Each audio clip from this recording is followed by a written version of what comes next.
Oi, sejam muito bem-vindos ao meu diário da leitura de Um Defeito de Cor, da Ana Maria Gonçalves.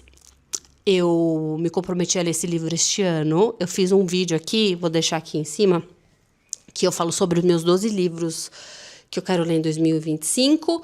E eu tinha uns livros bônus, que era este... E acho que tinha mais alguns que eu não lembro. Mas aí, no final, eu lembro que eu falo... Se tudo der errado, né? Se eu não conseguir ler mais nada, vão ser esses 12 livros só e mais esse aqui. Eu já tinha dimensão do que era este livro. Todo mundo, sei lá, que eu sigo, que lê, assim, sempre falou desse livro de uma forma assim... Existe um antes e um depois. Quando eu postei nas minhas redes sociais, se você não me segue lá, que eu posto bastante coisa. Eu postei que eu tava lendo, assim, eu nunca recebi tanta mensagem. Esse livro mudou minha vida, meu Deus do céu, esse livro, respira, vai com calma. Teve uma seguidora que falou, leia com parcimônia, a conta gotas. E eu tô lendo no cronograma da Mel, do blog Literatura. E assim, eu não tô dando conta de acompanhar, porque é muita página mesmo, pra dar conta de ler em 2 meses.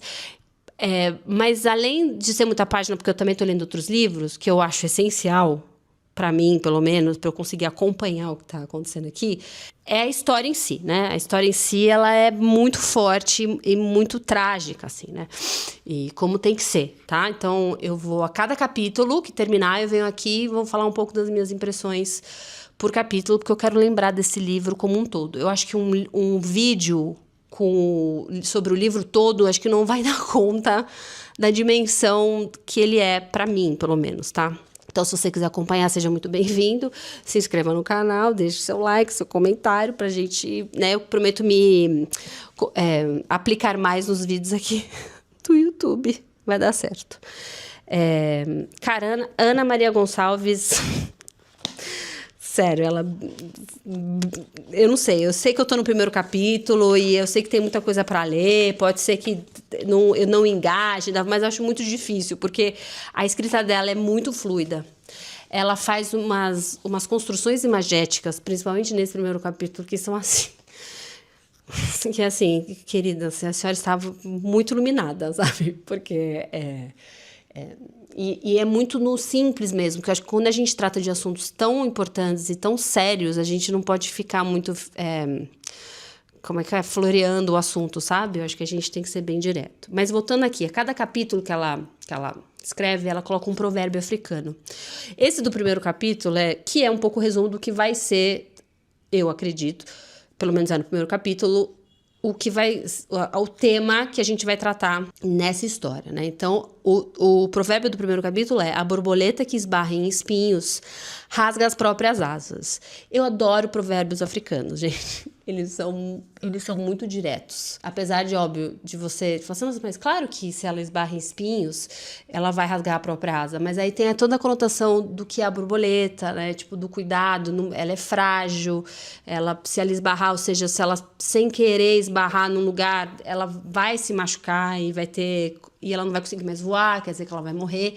E nesse capítulo a gente meio que percebe isso, como o destino foi traçando a história da nossa personagem, que chama Kerrinde, é o primeiro subcapítulo do livro, e é em primeira pessoa. Então, a Kerrinde que vai narrar pra gente essa história. A gente conhece ela com 6 para 7 anos. A primeira frase eu vou ler aqui. Eu nasci em Savalo, reino de Daomé, na África, ano de 1810. Portanto, tinha 6 anos, quase 7, quando essa história começou. O que aconteceu antes disso não tem importância, pois a vida corria paralela ao destino. Ela é uma ibeje e a Ana Maria faz isso muito bem, ela coloca a explicação da palavra, né? Ela usa muitas palavras africanas aqui e ela coloca pra gente a explicação e aí ela vai utilizando essa palavra no decorrer da história, né? O que é um ibeje? Assim são chamados os gêmeos entre os povos iorubás. Então, assim, ela tinha uma irmã, tá? E que chamava Taiwo, tá? E ela tinha também um irmão menor que se chamava Kokumo. e que o nome dele significava não morrerás mais, os deuses te segurarão, mas o Kokomo era um abico, são as crianças que são nascidas para morrer, como a minha mãe. Então, a gente traça camadas aqui muito religiosas, que, gente, você precisa aceitar e você precisa entender, porque é onde a gente está adentrando. Por quê? No final desse capítulo, ela chega no Brasil. Então, a gente está tratando da escravidão e como os escravos chegaram no Brasil. A Ana Maria pega e ela coloca em personagens fictícios. Mas, assim, isso não deixa de a gente entender o terror e a tragédia que foi isso para milhões de negros que chegaram nesse país, que nem queriam estar aqui. Por que ela faz essa introdução? Nas 7 primeiras linhas, porque a gente vai ver o que acontece com ela. Já nesse primeiro capítulo, chegam soldados africanos e a avó dela tá com um boneco de voodoo lá, e aí não pode, enfim. Eles matam o menino e eles estupram e matam a mãe, não a avó. Ou seja, as duas meninas de 6 e 7 anos assistem o irmão mais novo ser assassinado e a mãe ser estuprada na frente delas e depois assassinada. Ela faz umas construções imagéticas muito bonitas. Claro que ela está tratando de um assunto péssimo, assim, trágico.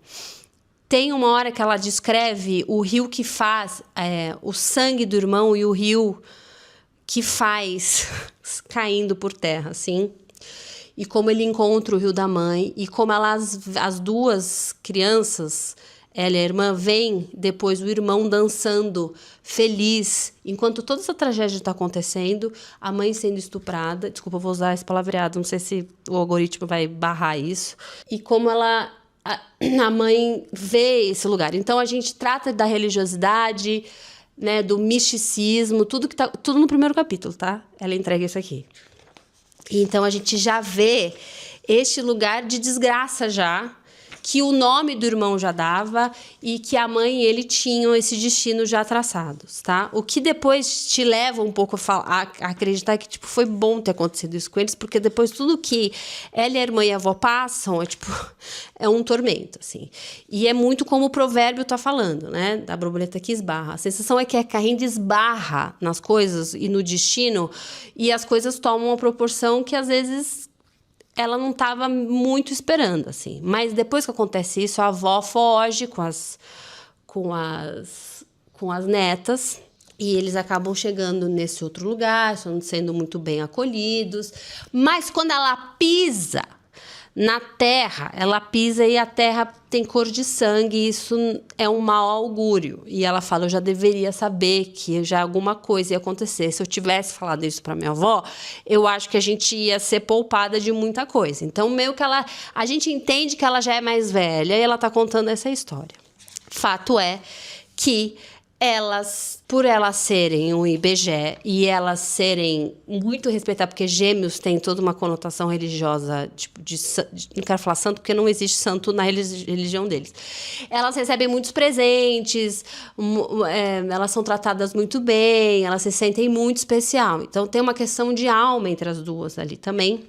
E a gente já entende, porque a Ana Maria põe aqui, a gente já entende que a irmã também vai embora. Que ela coloca isso bem no início, assim, também entre os outros subcapítulos. E aí, sem querer, chegam essas pessoas e ela pensa, eu deveria ter voltado para casa, mas como eu ganhei esse vestido de presente, se eu volto para casa, a minha avó não deixa a gente sair mais. E eu queria muito mostrar esse meu vestido para todo mundo. E esse todo mundo é esse soldado que olha e rapta as duas.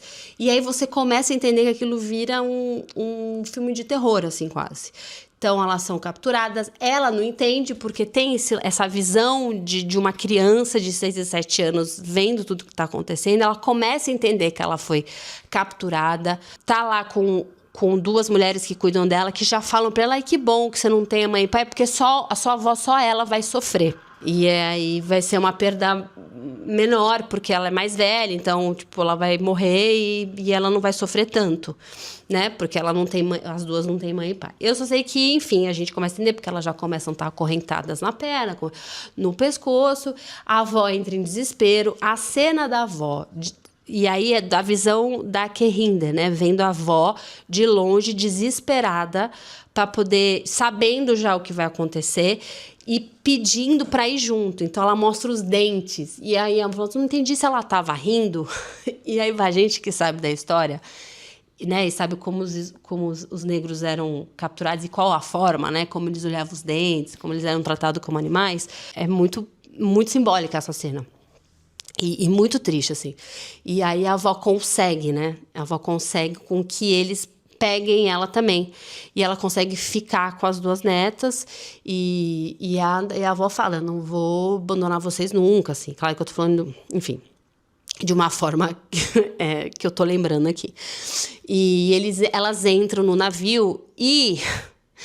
Os capítulos que se dão dentro do navio e a situação como os prisioneiros estavam, é assim, é muito didático da Ana Maria, assim, como ela coloca, né? Como ela coloca a situação, né? Eles dormiam entre o xixi e os excrementos e a doença, e eles acabavam morrendo, e aí o desespero, eles só saíram de lá, que eles ficaram tipo um mês entre fezes e urina e vômito e não dava nem para comer mais, porque você come no meio disso, tinha muitas pessoas. Eles só saem porque as pessoas começam a morrer e aí eles vão perder o valor da carga. Essa é a nomenclatura, a carga. Então eles só conseguem por causa disso. E aí eu quero só lembrar aqui que eles têm também a camada religiosa e como eles foram muito atropelados pela religião católica. Então os homens só puderam entrar dentro do navio depois que eles foram batizados. Eles foram obrigados a ser batizados, porque eles não poderiam entrar no Brasil, nessa terra nova, pecando, sem ser católico. E aí o Brasil, sério, é bizarro o que aconteceu aqui.